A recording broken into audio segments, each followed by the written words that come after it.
واستمعنا لك بكل احترام وبكل تقدير، وسأرد عليك الآن وأعطيك حق رد. احنا ما عندنا مشكلة نسمعك، لكن لا تقاطع ولا تفتح الميكروفون إطلاقا وأنا أتحدث. إذا فتحت بتنزل مباشرة. هو الأخ يطالبكم بإحصائيات للبليدة. شوف يا أخي، أنا بصراحة أنا ما عندي إحصائيات، ولا أعتقد أن هناك مغربي لديه إحصائيات، ولا أعتقد أن هناك جزائري عنده إحصائيات، لأنه أنتم عندكم مشكلة في الجانب الإحصائي هذا. إذا كنتم لم تستطيعوا أن تحصوا شهداءكم إلى اليوم، شهداء ما عندك إحصائية، تريدني أنا أحصي لك كم ماتوا في البليدة؟ أنت إلى الآن مختلف، واحد يقول مليون، واحد يقول مليون ونص، واحد يقول 7، واحد يقول 8. يا رجال، إذا كان أقدس شيء عندكم ما استطعتوا أن تحصوه، تطالبني أنا بالبليدة. هذه بلادة تكتوكية، أن تأتي وأنت في بلد من أكثر بلدان الدنيا خربطة في الأرقام والإحصائيات، وجي تطالبنا على أساس أنت ما شاء الله فحمتنا فحممتنا دقدقتنا دقدقتنا ومرمطتنا. ما عندك أنت إحصائية على أي شيء. الحاجة الوحيدة التي أحصيتها الخرفان، ومع هذا يطلع رئيسكم أنه تم الضحك عليه وتضليله بأن عليه مدري كم 17 رأس، لما عدهم بالدرون استطعتوا أن تحصوه بس، وتجي تطالبني أنا أن أحصي لك. هل لديك إحصائية بضحايا العشرية السوداء؟ اطلع قل لي يا روح أمك، الله اطلع قل لي أنت كم عندك، ما هي إحصائياتك للعشرية السوداء؟ يا أخي نزلوا. شفت كيف تتألم. أنا عندما أسمح لكم تهذوا بالكلام، لأنني عندي الثقة في نفسي أنني أستطيع أن أفهمكم كلكم. سد المايك يا أخينا سعد أو أنور أو عوض، سد المايك يا مشرفين، شوفوا لنا المايكات يا أخوان، شوفوا. وعليكم السلام، سد المايك. لا تفتحوش، أنا لم أكمل ردي على الأخ، هو دخل في الشعب المغربي عرض وطول، وأنا تركته لأنني أعلم أنني سأردها له، وسمير أيضا سيفعل ما. فبالتالي آخر إنسان يطالب الآخرين بإحصائيته هو أنتم. يكفيك أنك لا يوجد لديك إحصائية لأقدس المقدسات لديك وهم الشهداء، واحدة. الثانية أنه لا يوجد لديك إحصائية لعشرية طحنت في الجزائريين 10 سنين، ما عندك أي أرقام. كم الذين رحلوا من العسكر، كم الذين تم تصفيتهم في بيوتهم، كم الأبرياء، كم أطفال، كم نساء، ما عندك أي شيء. تطالبني الآن بالبليدة. من متى في الجزائر إحصائيات يا صاحبي؟ من متى أنت عندك إحصائيات؟ أيضا ويتكلم ده، بشوفوا ما أدري منزل لهم فيديوهات على أنه تم هدم بيوت في ومصدقين الجماعة. أوه ده تشريد، قال لك هذا المغرب مثل غزة. شوفوا الانهزام التيك-توكي الذي عندهم. فين؟ هل عندك إحصائية عن البيوت المهدومة؟ مثلا إن وجدت مهدومات، وأتمنى أخ مغربي يوضح لنا من الذي هدمت بيوتهم. سيذكرون بهذه القضية التي في طنجة، هدم البيوت وتسليمها لليهود، وفي الأخير يروحوا للقضاء، والقضاء يثبت أن الموضوع ما فيش في أي حاجة، ولم يهدم أي بيت ولم أي شيء، وأن الأرض أخذها أصحابها.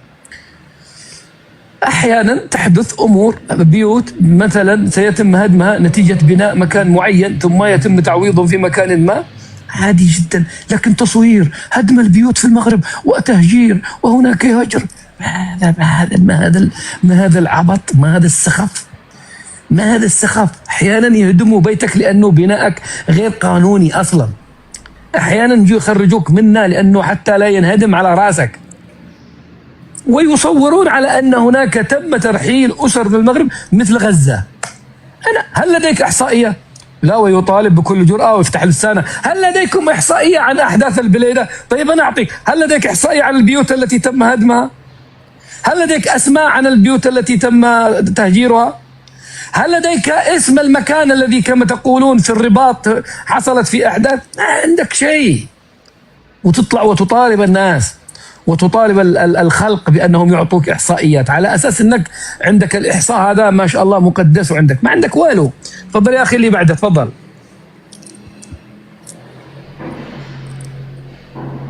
السلام عليكم الأستاذ شرعي، السلام عليكم الإخوان، تحية لكم مرحبا. جميعا من مرحبا. هذا المنبر الراقي للشرعي. أريد أن أقول كلمة: خير الكلام ما قل ودل. نعرف أن الأحداث التي في البليدة والأحداث الإشاعات التي في البليدة والإشاعات التي في الرباط، هناك يد خارجية تنشر الإشاعات. عارفين باللي الاحتكاك بين المغرب والجزائر حتى يدخلون في صراع بينهم. أنت من أي البلاد؟ لأن همهم لا يحبون. أنا من الجزائر يا أخي الشرعي، من وهران، ولاية وهران. يعرفون أن لو اتحدت الجزائر مع المغرب يكون خطر على الدول الغربية، وهذا يا أسف على المسلمين. كيف أصبح حالهم؟ حدثني عن حدثني عن زيارة البابا يا صاحبي والتقارب مع البابا، ولماذا لم يكن التقارب مع المغرب مثلا؟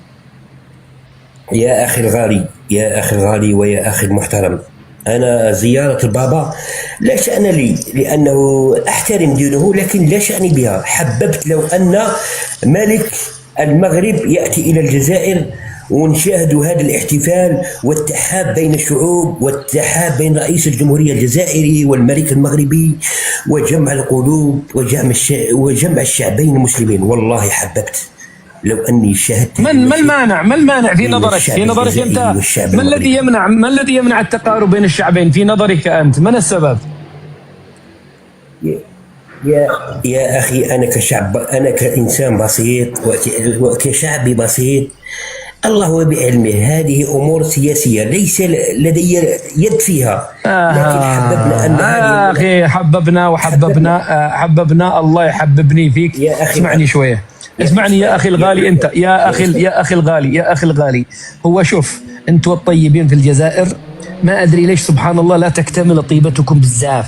يعني تشخصوا أعراض المرض، لكن عندما نأتي ونقول لكم أين الخلل تبدأوا تقولوا لا شأن لي. هذه أمور سياسية يا أخي. نظام العسكر الذي يحكمكم في الجزائر هو المعول الهدام السبب الذي أوجد هذه الفجوة بين المغاربة والجزائريين. نظامكم العسكري ورؤساؤكم المتتابعين هم إذا تريدوا أنتم كجزائريين أحرار مسلمين تحبون إخوانكم وتحبوا التقارب الإسلامي، فعليكم أن تشيروا بإصبع الاتهام إلى الراحل بومدين وإلى الموجود الآن عبد المجيد تبون، الذين يعبئونكم والذين يخاطبونكم بخطاب الكراهية والذين يريدون تقسيم البلاد والذين يليقون في أعراض المغاربة. أنت السبب يا أخي، يعني نظامك الذي يحكم هو الذي أوجد هذه الفجوة بين البلدين وبين الشعبين. لماذا لا تصارحون أنفسكم هكذا؟ لكن تجوا تعملوا فيها مسلمين ونحن إخوة. لما نأتي ونقول لكم وين المشكلة؟ لا شأن لي، أنا لا أريد سوى علي. وإيش أصلح بمداخلتك كذا ولا شأن لك يا صاحبي؟ نعم يا أستاذي الغالي، هذه المصالحة تأتي المنصات عليها بتلاحم بين الشعبين، بين التحاب بين الشعبين. لا نشاهد أغلب المنصات الفتنة، السب، الشتم. حاشا أن المنصات تاعك راقية الأستاذ الغالي، فيها الحوار راقي وفيها الحوار محترم. حببنا أن المنصات تكون تلاحم بين الشعبين. هذه المنصات لو استبدلناها بالتحاب بين الشعبين، بالأخلاق الراقية، بطيبة القلوب، نوصل إلى نتيجة. كيف يا أخي؟ كيف أنا بالله عليك الآن أنا أسألك بالله، ما اسمك يا أخي؟ عوض ولا اسمك؟ نعم يا أخي. يا عوض، الله يعوضنا وإياك في الجنة. أنا الآن كيف تستطيع أن تقرأ مشاعر الإنسان المغربي عندما يرى هذه الصورة؟ إمام أكبر مسجد داخل الجزائر يعنق باب الفاتيكان بينما يغمز ويلمز على إخوانه المغاربة. ليش أنتم أعزة على الكافرين أذلة معكوسة؟ عاكسين الآية يا أخي. المفروض تكونوا أذلة على المؤمنين، تكونوا الذلة والمحبة والأعناق تكون مع إخوانكم المغاربة، أما مع الكافرين يكون فيها نوع من العزة هكذا. والله يا أخي ويا أستاذ شرعي، ويا أخي، أنا شاهدت أئمة في وهران يدعون إلى السلم، إلى التحاب بين الشعبين، إلى الأخوة، إلى طيب القلوب، إلى زرع المحبة بين الشعبين. أنا شاهدت هذا بعيني، وأرسل لك فيديوهات، أرسلهم لك في الخاص وتشاهدهم. عموما هذا أهل مش الخير موضوع، مش مزاجين. موضوع يا عوض. الله عوض يصلح- الله يصلح. احداث هل لديك اشياء عن احداث البلاد او زياره البابا عشان لا نخرج عن الموضوع؟ الله يرحم لك الوالدين. يا أخي، أحداث البليدة مجرد إشاعات كالإشاعات التي ظهرت في الرباط، لا محل لها من الوجود. لو أن هناك انفجارات لا شاهدنا وسائل الإعلام وشاهدنا فيديوهات وشاهدنا إحصائيات قتلى وجرحى، لا محل لها من الوجود. ممكن حادث بسيط والناس دخمته. والبابا أنت كمسلم كيف ترى زيارة البابا وكيف تم استقباله ويعني تضخيم للزيارة بزاف؟ لا تضخيم البابا، الزيارة كانت للجزائر لأن هناك قدسات جاء ليزورها، ويعرف بأن الجزائر دائما تدعو إلى السلم وتدعو إلى الأشياء السليمة. نعم، زار الجزائر، لكن تضخيمات. هم احترموا زعما الجزائر، أي مسلم يحترم الدين الآخر، لأننا نحن نحترم جميع الديانات، لكن نحترم الأفعال التي فيهم. لا يمكن أن نقتدي بهم، لكن نحترم الأفعال التي فيهم. هو البابا هذا يدعو إلى السلام في العالم، معروف بأنه يدعو إلى السلام في العالم. ألا ترى أن أحظى يا أخي، يا ربي عنده مشكلة، نشر السلام. عنده مشكلة يا مسرفين. طيب شكرا لك يا عوض، شكرا جزيلا لك، رجل مهذب محترم وبالناس، تحياتنا لك. شكرا. عنده مشكلة في الصوت، هو بيأتي متأخر. شكرا يا أخي. الاستضافة وكل التقدير والاحترام. مرحبا. كل التقدير والاحترام لك. أخي سمير، عندي لك شيء بغيت نقول لك واحد الحاجة كما يقولوا عندكم في المغاربة. واحد، يعني أنتم الآن طالعين نازلين أنتم كمغاربة، إما تشويه وإما تقليل من أهمية زيارة البابا، بينما عندما زاركم أنتم في المغرب ضخمتم الموضوع، بل وكما يقول أحدهم في التعليق لحنتم الأذان وعملتم الترانيم، واعتبرتم أن البابا اختار المغرب، واعتبرتم أن البابا اختار المغرب لأنه إمارة المؤمنين هي الممثلة للإسلام والمسلمين، وهي البلد التي يعتبر نموذج للتعايش الديني ونموذج للتعايش بين الأعراق، وذلك اختارها هكذا وتم التضخيم. ودابا لما زار الجزائر قللتم من الزيارة. يعني لماذا الكيل بمكيالين أستاذ سمير؟ السلام عليكم اخي اسعد، الاخوان جميعا. عليكم السلام في المغرب كانت ديانه الاسعد. خليك في المغرب. صح. اول شيء اخي حسن، نحن لم نقلل من هذه الزياره هذه، فقط وضعنا تساؤلات. لماذا الجزائر في هذه الظروف الراهنه؟ اما زياره المغرب، لماذا زياره البابا للجزائر في هذه الظروف الراهنه؟ أنا معروف علاقة البابا بترامب، هناك تلاسنات بينهم، تلاسنات وصلت إلى حد السب.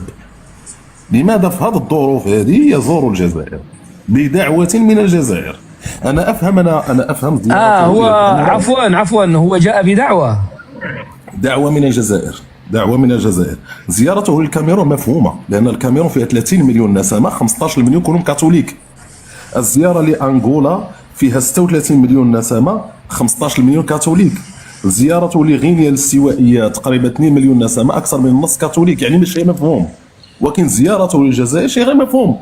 أما زيارته للمغرب، المغرب دولة منفتحة يا أخي الكريم، ليس فقط البابا من يزور المغرب. راه حتى الأخ قال أن هناك يهود يزورون المغرب، احنا دولة منفتحة، ما عندناش احنا المشكل في التوقيت يا أخي الكريم. لا، التوقيت ووجهة نظرك، ليش اختار الجزائر؟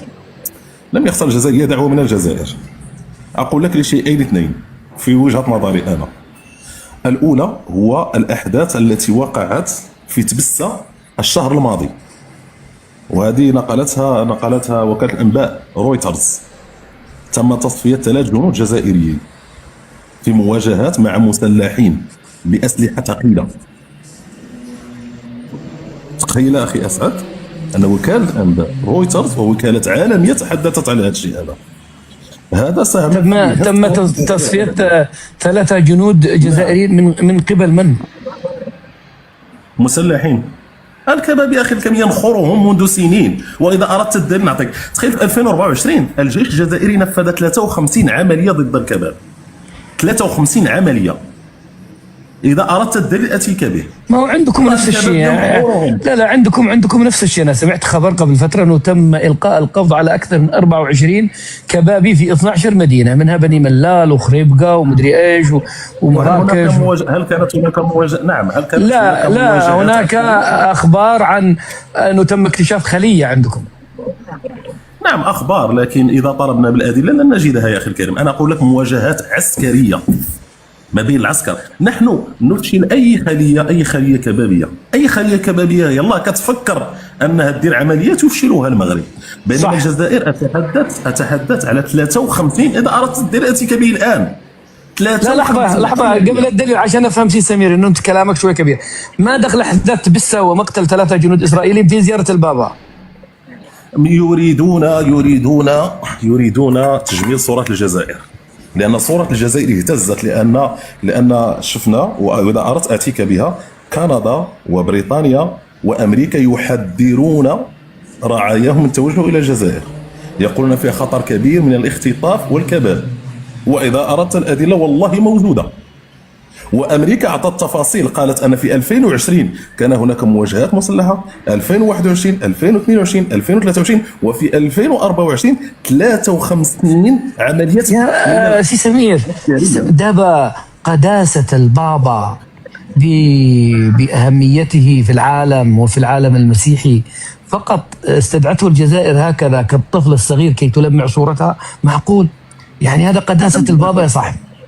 هذا ما الشخصيات التي تقدر ان تلمع الصوره، لان البابا صوته مسموع عند الكاثوليك في العالم كامل. يعني عندما ياتي البابا هذه رساله للكاثوليك في العالم كامل ان الدوله امنه، ولكن يأبى القدر الا ان يفضحهم على رؤوس الاشهاد. لان احداث البليده الجبانه، انا اسجل موقف عندك اخي اسعد اندد بها. انا ضد اي احداث تستهدف المدنيين في اي بقعه من بقاع العالم، ليست فقط الجزائر. احداث البليده الجبانه التي وقعت، هذا بالنسبه لي كان رد فعل. الاخوه انكروها جميعا، قالوا لم يحدث شيئا. يا اخي الكريم الديدولفي تحدثت عليها بعنوان عنوانات. تعرف العنوان التي عنوته الديدولفي بالعربيه؟ عوده الكباب الى الجزائر. هذه الديدولفي الالمانيه انها استندت. نعم، قالت انها استندت الى فيديوهات تم التحقق من صحتها. وما عندهم يا اخي الكريم طرق كيف يتحققون من صحه الفيديوهات التي انتشرت. طيب سؤال، انت كيف رايت احداث البليده ولم ترى احداث الرباط؟ احداث الرباط تحدث فقط عن الجزائريون. هذا نوع من استغبائهم يا اخي الكريم، نوع استغباء الجزائري. احداث الرباط يا جزائري ندد، سجل موقفا كما انا اسجل موقف. الاخ تحدث على اغتيال السائحتين في المغرب. على المغرب واش نفاها المغرب هذه؟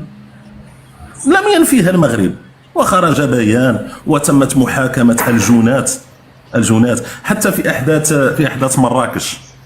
احداث مراكش اركانا خرج من الديوان الملكي امر للضابطه القضائيه بان يعلموا المغاربه ويقنعوا المغاربه والراي العام بتطورات التحقيقات في الملف. يا اخي الكريم، راه امريكان وقعت فيها احداث، راه لندن وقعت فيها احداث، زعما الجزائر علاش ما توقعش فيها احداث؟ راه لا يعيبك في شيء يا جزائري. لو ندد بالكباب كما ندد لو تحنا بالكباب. انا الذي لا افهمه يا اخي اسعد هو اسعد. السلام عليكم. كيف لحظه يا اخي سد المايك. كيف للإعلام الجزائري يتطرق بشكل يومي لأزمة البصل في المغرب وارتفاع أسعار البصل، في حين أحداث البوليدة التي راح ضحيتها 5 و6 مواطنين رحمهم الله جزائريين لا يتحدثون عليها ويتكتمون عليها؟ هل البصل المغربي أغلى عندكم يا جزائريين من أرواح الجزائريين؟ والله العظيم السؤال هذا صراحة سبب لي صداع في رأسي. طيب عفوا دقيقة سي سمير. المغاربة يطردون من بيوتهم. ايوه البوطه، الطوابير على البوطه الغاز وكل شيء، وهذا دائما يقولونه. انت كمغربي يعني انا رايت تضخيم روحي، يعني كان هناك استقبال روحي للبابا. انت كمغربي يتم التجني عليك من بلاد المغرب ويعتبرونك العدو الاول، بينما هم يقبلون ويعانقون باب الفاتيكان. اثر فيكم انتم شيء، انتم كمغاربه، في هذا الثنائيه هذه؟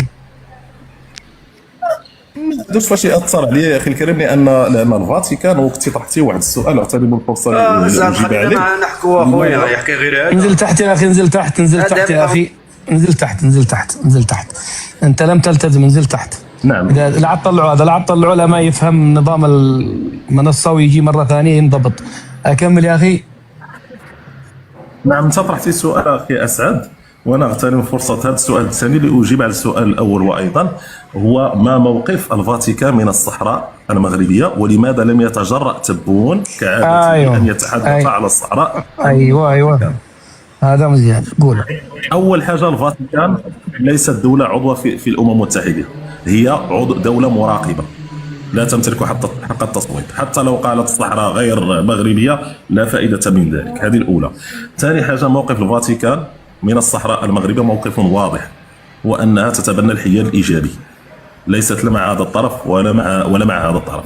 ثالث حاجه اخي اسعد، هو معروف ان زيارات البابا تخضع لبروتوكول، عندهم واحد البروتوكول، من ضمن البروتوكولات ما يجب ان يقال، ما يجب ان لا يقال.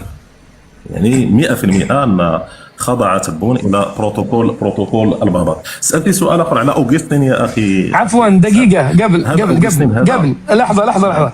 يعني انت ترى انه عمل مقصود انه يا رئيس الجزائر لا تذكر الصحراء امام البابا؟ 100%.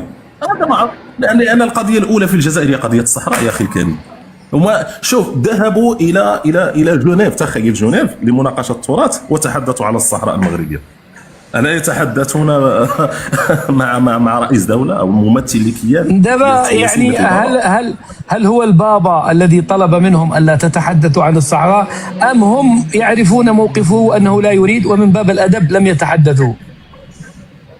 لا، الادب لا يعرف هذا النظام يا اخي الكريم. هذا النظام يتم تربيته، يخضع للاوامر. هذا النظام هذا 100%. وشوف، البروتوكول فرض عليهم ان لا يتحدثوا في امر الصحراء في بلادهم يا اخي الكريم، في بلادهم. طيب تأكمل في هذا شخصية كونغستر وما ادري اسمها. قلت لك عن اوغسطين. ايوه نعم، هو القديس اوغسطين. القديس اوغسطين هذا ولد في سقراط في تونس، لان سقراط هي تاريخيا تونسيه، وكان اسقف في كنيسه في عنابه التي كانت تونسيه. هذا يا اخي الكريم كان مفكر عادي، فيلسوف. والغريب في الامر هو ان تبون ربط شخصيته بشخصيه الامير عبد القادر. قال: في هذه الارض الطيبه كان عندنا ابوكم الروحي اوغسطين، ويتحدث بافتخار. وهذا اوغسطين كان له دور فعال في نشر عقيده التثليث في شمال افريقيا في القرن الرابع. ربطه بالامير عبد القادر. لا اعرف كيف ربط هذا بهذا. قالوا لك شخصيتين اوغسطين كما تربطون انتم اليهود المغاربه. ما المشكله انه يفتخر بمسيحي جزائري؟ لا علاقه يا اخي الكريم، نحن يهودي مغربي يبقى مغربي، اما هذا راه اصله تونسي. هذه اول شيء. ثاني شيء يا اخي الكريم، نحن ما كنجوش حنا في لقاءات مع رؤساء الدول وانا اقول اليهود المغاربه هكا بافتخار، الا اذا اتوا في سياق الكلام. ولكن هذا يفتخر به وكانه احد الفاتحين، وقارنه بالامير عبد القادر، في حين هذا كان اسقف وكانت له علاقه كبيره بنشر التوحيد، بنشر التثليث. الجاريات المروكيات في حويتهم نكتهم. استغفر الله العظيم. نستسمحكم عذرا، واحد من احفاد الشهداء مر من هنا، عادي، مش مشكله. كمل. هذا يمكن من احفاد اوغسطين ولا كونغستر. والله تحدث عنه تبون بفخر. سعد علاش تغلط تقول احفاد الشهداء؟ علاش تمك؟ علاش تغلط؟ ما تغلطش. سد المايك يا اخي، خلاص. احفاد اوغسطين. وممكن يا اخي اسال. لا قول اعتذر. انزل يا اخي، جاي اعتذر. انزل تحت يا اخي، انزل تحت. قال لك اعتذر. انزل تحت، جاي يطلبني الاعتذار. انزل تحت، الله يلعن اللي دبكم لا عندنا. هات كمل يا اخي.